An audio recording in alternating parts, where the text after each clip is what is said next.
In this lesson, we are going to talk about writing. I find that in teaching, I would say 99% of my students have problems with writing. What are the common problems? Some of the common problems are number one, tense, Chinese English, right? Chinese English. And that would be the structure, okay? Structure of the Chinese language. And word usage, okay? Word usage. And then commas and full stops or periods.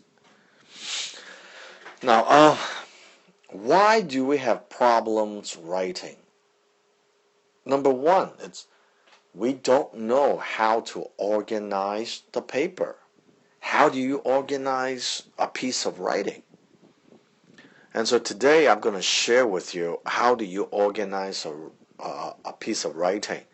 What are the three essential parts? And I will mainly talk about the introduction first. I'm not going to talk about the other two parts. And that's the number one problem we have is how do we organize a paper? And number two, it's the ideas. Ideas. How do we come up with ideas to write? And then, of course, how do we organize those ideas or thoughts? Okay? So first of all, a paper must have three things. I don't care what you write. I don't care if you are writing 100 words to 1 million words. It will never go away from three things: introduction, body, and conclusion. Let's say 100 words. Introduction might take, let's say, 20%. The body might take usually about 60, and the conclusion about 20% of your writing. So when you organize it, you organize your writing into introduction, body, conclusion, you will have a chart, a flow chart as to what you should do. I always tell my students this: if you have 40 minutes writing, spend at least 70% of your time writing. Spend 30% of your time correcting. So if it's 40 minutes, use 28 minutes to write. Use 30%, which is 12 minutes to correct. I believe correcting your paper is important. Here I'm not going to talk about how to correct your paper.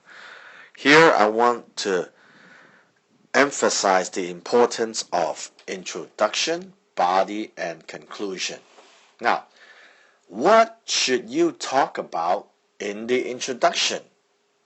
Introduction is always about one thing: background information. What are you going to tell me? You must give me the background info. Okay, what's it about? Okay? But don't give me any reasons yet. No reasons, no solutions, just background. Some students would like to use what we call an anecdote. Okay, if you can control, what's an anecdote? Anecdote is like a short story to use as for your introduction to lead you into the paper.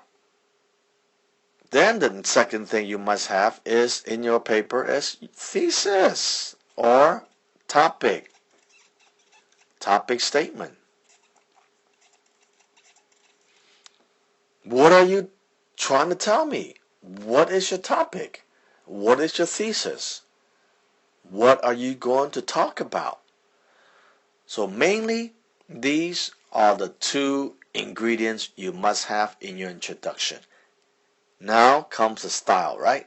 Anecdote, or maybe a smoky story or something, or maybe a story, short story that would make an impact and catch the attention of your readers.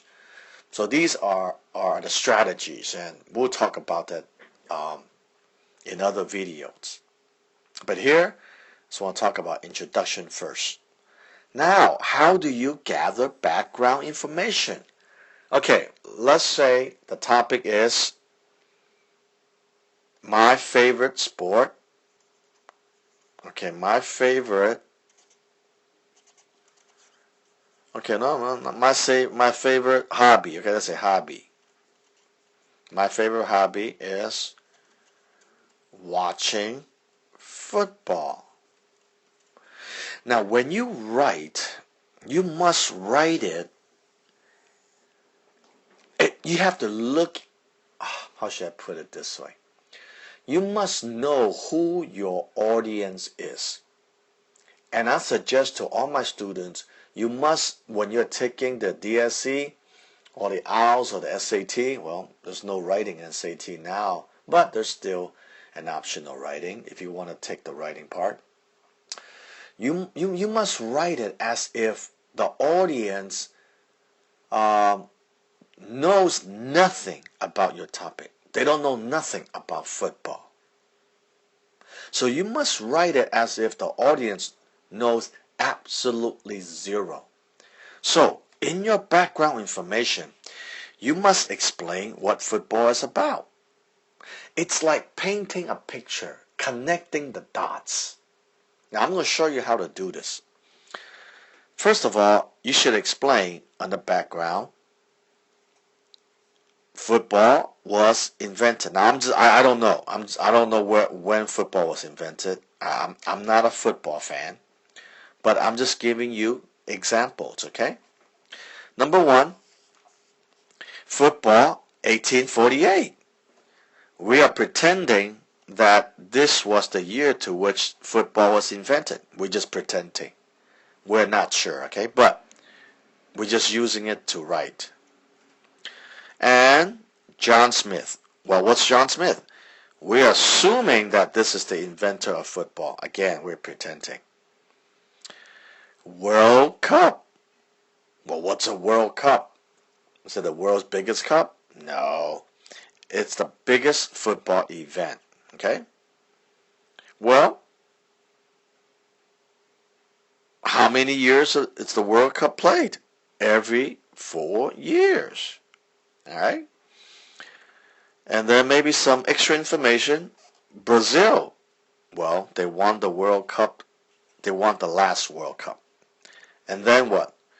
Your thesis statement. Okay? Now, how do we put all this information together? You have what we call here a point format. Or you can call this an outline.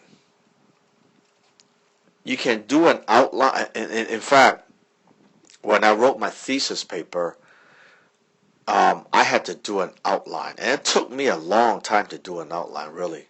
And I did my outline on a point format basis. Like, again, my thesis was, about 20 or 30,000 words. I can't remember. But even it's not 20, 30,000. If it's 200, if it's possible, you still can have an outline. Maybe you can just think it in your head. Or you can jot it down, like what I'm doing here. Okay?